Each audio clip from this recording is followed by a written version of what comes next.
I grabbed some papers. Oh my gosh. Oh no.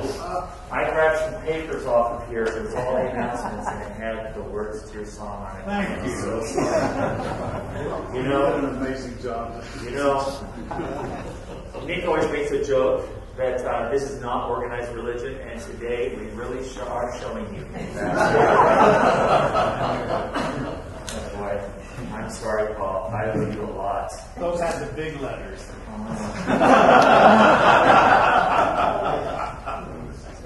I was just thinking while you were singing, what if they were on those? Okay, let's move on and try to save this service. Oh boy.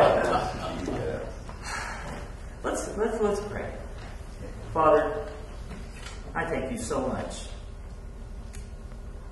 for giving your Son. Father, I thank you so much that you love us. I thank you so much, Father, for this congregation and all the people in this congregation that work so hard in this church service on Sunday and on Wednesday nights, on Friday nights. Father, I pray that you would bless us right now as I deliver your word. In Jesus' name we pray. Amen. Well, how about a joke? Sounds like a good time to break the ice, huh? Okay, so there were these two men in a plane that crashed on an island in the South Pacific. And once they gathered themselves together, they got out of the fuselage of the plane, and one man said, I'm going to walk around the island and see if there's anyone here. So he walked around the entire island. It wasn't very big. And he said, we're in big trouble. There is no food, there is no water, and there are no people on this island. And the other man said, it's okay. I make $100,000 a week. And the first guy said, no, I don't think you understood. There's no food, there's no water, and there are no people. We're going to die. And the second man said, it's okay. I make $100,000 a week. And the first man shook him and said, you don't get it. There's no people on this island. No one's going to help us. Your money's no good. And the other man said, I'm going to say it one last time. I make $100,000 a week. And I tithe 10%. That's $10,000 a week. That's $40,000 a month. Believe me, my pastor will find me.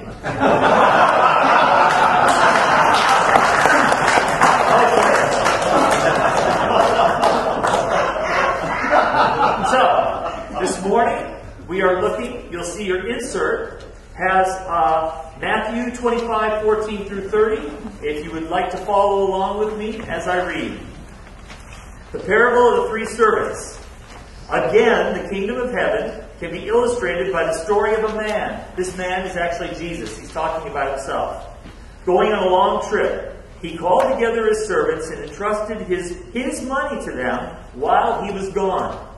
He gave 5 bags of silver. Now, some of your Bibles may say 5 talents. He gave 5 bags of silver to one, 2 bags of silver to another, and 1 bag of silver to the last, dividing it in proportion to their abilities. He then left on his trip. The servant who received the 5 bags of silver began to invest the money and earned 5 more. The servant with 2 bags of silver also went to work and earned 2 more. But the servant who received the 1 bag of silver dug a hole in the ground and hid the master's money. After a long time, their master returned from his trip and called them to give account of how they had used his money. The servant to whom he had trusted the 5 bags of silver came forward with 5 more and said, Master, you gave me 5 bags of silver to invest, and I've earned 5 more. The master was full of praise. Well done, my good and faithful servant. You have been faithful in handling this small amount, so now I will give you many more responsibilities. Let's celebrate together. The servant who had received 2 bags of silver came forward and said, Master, you gave me 2 bags of silver to invest, and I've earned 2 more. The master said, "Well done, my good and faithful servant. You've been faithful in handling this small amount, so now I will give you many more responsibilities. Let's celebrate together." Then the servant with one bag of silver came and said, "Master, I knew you were a harsh man, harvesting crops you didn't plant and gathering crops you didn't cultivate. I was afraid I would lose your money, so I hid it in the earth. Look, here's your money back." But the master replied, "You wicked and lazy servant. If you knew I harvested crops I didn't plant and gathered crops I didn't cultivate, why didn't you deposit my money in the bank? At least I could have gotten some interest on it." Then he ordered, "Take the money from this servant and give it to the one with the 10 bags of silver. To those who use well what they are given, even more will be given, and they will have an abundance. But from those who do nothing, even what little they have will be taken away. Now, throw this useless servant into outer darkness, where there'll be weeping and gnashing of teeth." At first, when I read this story when I was in junior high school, I thought, "God, this doesn't sound very fair." But I want to explain. There are 7 points to this parable that Jesus gave. So, in Matthew 24, Jesus is talking about the end times and what's going to happen. And his disciples say, "Tell us, what's going to happen and how do we know? What will be the signs of this coming?" And then in Matthew 24:44, he says, "Be ready, because the Son of Man," that's what he called himself, "will come at an hour when it is least expected." The first lesson to learn from this parable is that what we have is not ours. In verse 14, he called his servants and entrusted his property to them. Everything you have isn't yours. You're not taking it with you after you die. It's all on loan. It's like you're leasing it. Even your bodies, you don't get to take with you after you die. They turn to dust. So he called his servants and entrusted his property to them. That's what God's doing with us. He's entrusting everything he's given you, whether it's 5 bags of silver or 2 bags of silver or 1 bag of silver. He's entrusted everything he's given you to see what you will do with it. Not only monetary or material, but the gifts and abilities that he's given you. And the word says that every single one of you has been given at least one gift. Do you know what that gift is? You know, one way to find out, if you don't know what the gift that God gave you is to ask your friends and family. Say, "Hey, what do you think my gift is?" And you'll be surprised what they say. And you go, "Oh, I didn't really realize that." Because God says at least one gift. So, when we go on a long journey, what do? Sometimes we ask our neighbors to pick up our mail, pick up the newspaper, feed the dog, feed the cat, stuff like that. Well, it was not uncommon for very wealthy men in the time of Jesus, about 2,000 years ago. They would go on long journeys because they would go and get nuts that didn't grow in their land, or spices, or pottery, or furniture for their wife. Whatever it was, they'd go on long journeys, and then they would come back. But the servants never knew when they were going to come back, because travel, the airplanes didn't run on time back then. And the cruise ships didn't run on time back then. And the cars weren't as dependable as they are today. Okay? So donkeys and the ships they had to depend on with the weather, it was a little different from now. So it says, so the servants would be they wouldn't know when the master was going to come back. And it's important to know that these servants knew that this property that their master entrusted to them was not theirs. It was their job to manage the property that they were given. Psalm 24:1 says, "The earth is the Lord's and everything in it, the world and all who live in it." Haggai 2:8 adds, "The silver is mine and the gold is mine, declares the Lord." You may say to yourself, "No, I got straight A's all through kindergarten through college. I got that good job. I worked hard at that job. I bought that car. I bought that house. But everything on this planet was made from something that God gave us. Even plastic is made from petroleum products that came from this earth. And so everything, God says, is mine. He's giving it to you to see what you'll do with it. And there's two purposes: to serve others and to further God's kingdom. Our days are in His hands, and the gifts He gives us are on loan. Number two, the second thing we can learn from this parable is we're given what we can handle. A lot of people, you'll look around and you go, how come that person's a millionaire and I'm not? I've worked hard my whole life, and it's all I can do to have a little condo or a manufactured home, and somebody else lives in this giant 10,000 square foot estate. That doesn't seem fair. God isn't fair. God gives you what's best for you. Have you ever watched those shows on cable TV about people who win the lotto and how it's ruined their life? Do you know the average person who wins the lotto, I mean big bucks, goes through the entire fortune in 3.5 years? Many of them become bankrupt. And then you watch that show, I won the lotto, or how the lotto changed my life. And these people lose their partners, they lose their families, they lose their friends. All over this money. God knows what's best for you. So when He gave those servants the 5 talents and the 2 talents and the 1 talent, or the 5 bags of silver, 2 bags of silver, 1 bag, He was giving them because He knew that this one servant was really good at being able to invest and multiply. And He knew the other one wasn't so good, and he couldn't have handled that. So God gives you what you can handle according to your ability. Now, you know those bags of silver we're talking about? Well, on the second page of your handout, you'll notice in the little footnotes that a talent, or the bag, equals 75 pounds. So that would have been 75 pounds of silver, probably coins. Okay? Well, in Jesus' time, 2,000 years ago, most scholars agree that it would have taken an ordinary laborer 20 years to earn just 1 talent of money over his lifetime. Okay?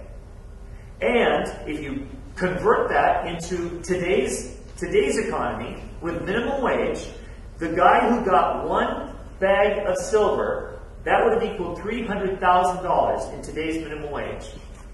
But that's what someone would make, an average person, over a lifetime. Okay, the guy who got 2 talents, then of course, would be $600,000. And the guy who got 5 talents would be $1.5 million in today's economy. That's how much he trusted these servants. He probably had way more servants than that, but he trusted these 3 to take care of his money, to invest it and multiply it so that when he came back, he could praise them.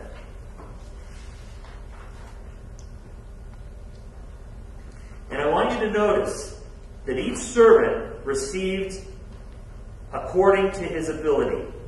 1 Corinthians 3:5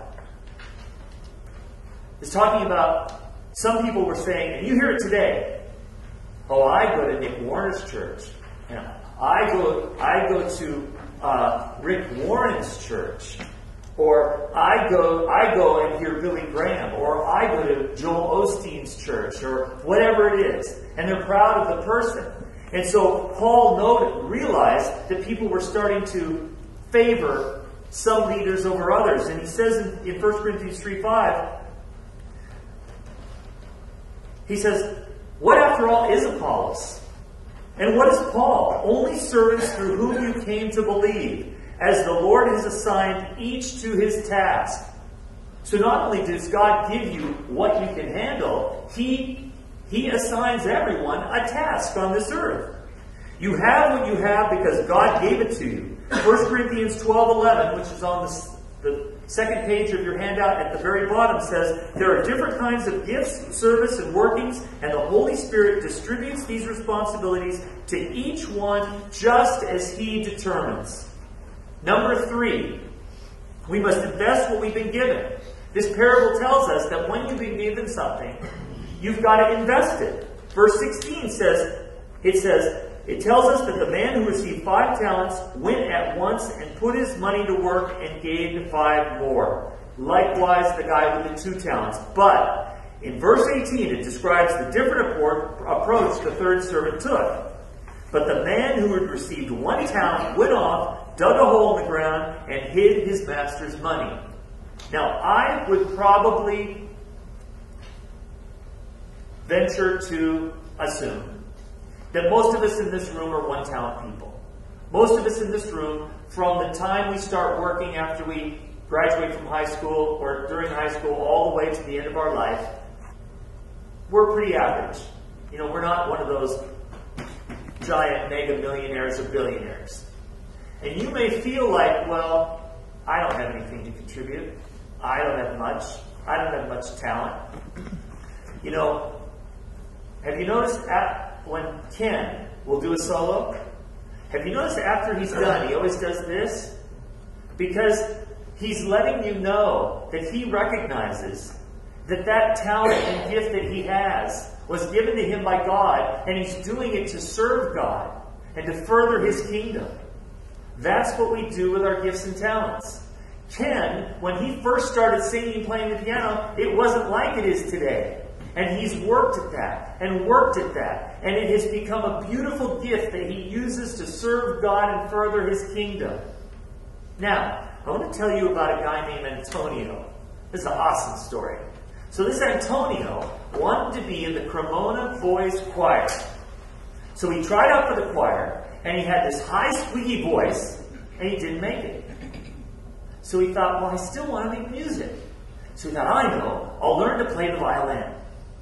So when he was trying to learn to play the violin, then his parents, the neighbors, came over and persuaded his parents to take the violin away from him because it sounded so awful.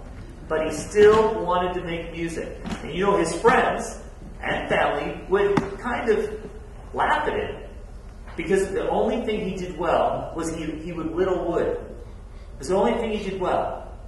Well, he became quite good at whittling wood, and a violin maker asked him to become his apprentice.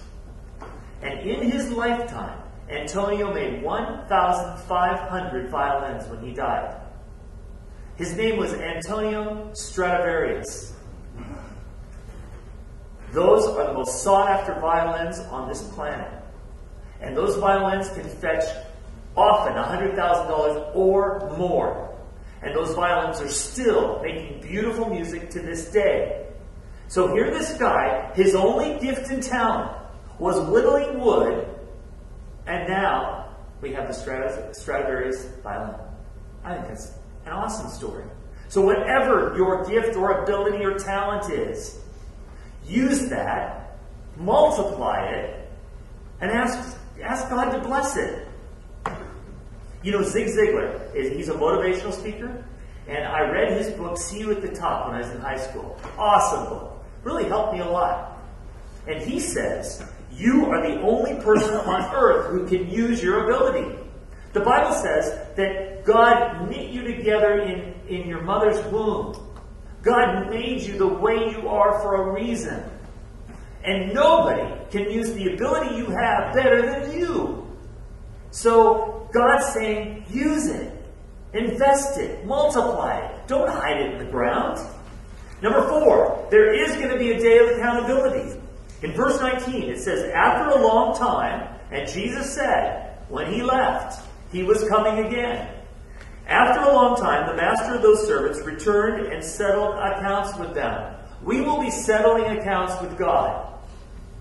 He will be asking us, what did you do with the money and the material possessions I gave you, and what did you do with the gifts and talents I gave you? Romans 14:12 says, so then each of us will give account of himself to God. And he is coming again.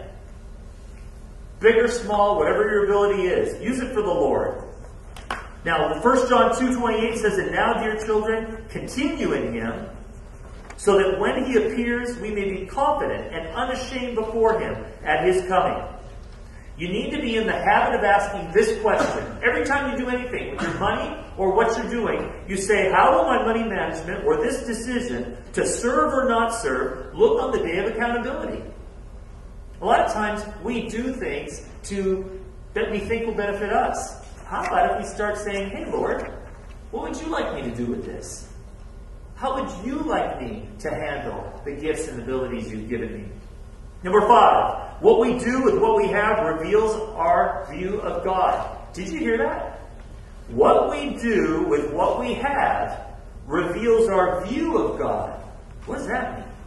Well, if you look at verses 20 through 25, he says, see, I've gained 5 more. This is the servant that got the 5 bags. He says, see, master, I've gained 5 more. See means behold or look. He was eager. He was excited. He was bubbling. He was thrilled. He couldn't wait to share with the owner what he had done with what he had given. Likewise, the guy who had 2 talents. However,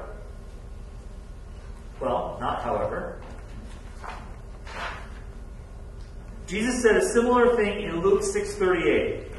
Give, and it will be given to you.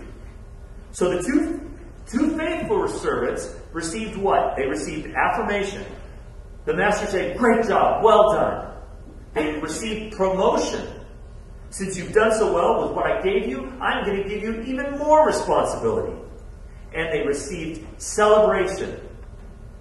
He said, you've made me very happy. Let's go celebrate. Let's go have dinner. Let's go have a good time. You've done a wonderful job. God is looking for faithful people, for those who properly manage their resources for the kingdom and its purposes. Now, what about that 1 talent guy? You know, that talent in our currency, that would have been worth $300,000. That 1 bag of silver was how much an average person 2,000 years ago would have made in their lifetime.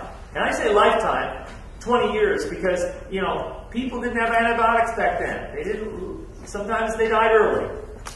So in verse 24, he says, I knew that you were a hard man. Notice the first 2 words. It's not, Master, look what I've done. It's, I knew, I preconceived, I thought before this even happened that you were a hard man. The 3rd guy had a wrong view of his master. Instead of loving and gracious. And you know, I know, because it's happened to me, I know that some of us in this room are angry at God because He didn't answer our prayers the way we thought they should have been answered, or our life didn't turn out the way we thought it was going to be. You know, getting AIDS. Never thought that was going to be coming down the road. Getting cancer. Never thought that was going to be coming down the road. My life didn't go the way I thought it was going to go. You know how my life was supposed to go? My life was supposed to be God would take away my homosexuality. Really believed that would happen. And I would get married, have a wife with 2 kids and a picket fence in a Cape Cod house with 2 dormer windows. I'm serious. This is what I dreamed in my mind. And then I would have a job that would have a secretary, so I would not have to know how to type. You know, this is before computers. And this is how I felt my life was going to go. And it didn't go that way. And I was really angry at God for a while. So I know some of you are too. As a result, your view of God is skewed. Because God does love you, He does care about you, and He does want the best for you. In verse 25, the man declares he was afraid. He was afraid of his master. You know, there's a saying. This is a great one. We were just talking about this at breakfast the other day. If you aim at nothing, you'll hit it every time. So, what's your understanding of God? How do you look at God? You know, in the Bible study on Wednesday nights, we're going through the fruit of the Spirit. That is the fruit of God's Spirit that He wants to be in you, to come out of you. You know what that is? God is loving. God is joy for you. He is joyful that you are here. He wants peace for you. He's patient with you. Thank you, Lord, that He's patient with us, because we're always kind of going off track. He's kind to you. He's good to you. He's faithful to you. Even when you give up on yourself and other people give up on yourself, God doesn't. He's gentle with you, and He has self-control with you. So, the sixth lesson we can learn from this parable is that what we have we must use, or what we have we will lose. He says in verse 26, "You wicked, lazy servant," which means evil. The wicked means evil, hurtful, and malicious. He falsely accused the master of being harsh, and he lied when he said, "Here's what belongs to you." That one bag of silver wasn't what belonged to the master. What belonged to the master was him multiplying it. That's what belonged to the master. You know that hole he dug to put the bag of silver in? Little did he know he was digging that hole for himself. Verse 28, he says, "Take the talent from him and give it to the one who has the 10 talents. In other words, use it or lose it. Number 7, the seventh lesson we can learn from this parable is who you know and what you do will lead either to abundance or agony in the next life. In verse 29, it says, "For everyone who has will be given more, and he will have an abundance."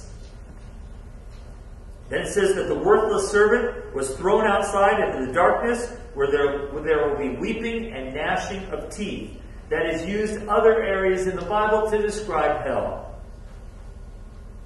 So, as a believer in Jesus Christ, that's what your worth is. You're worth a lot to God because you believe in His Son. And the servant lived in the house of the master and didn't even know his owner.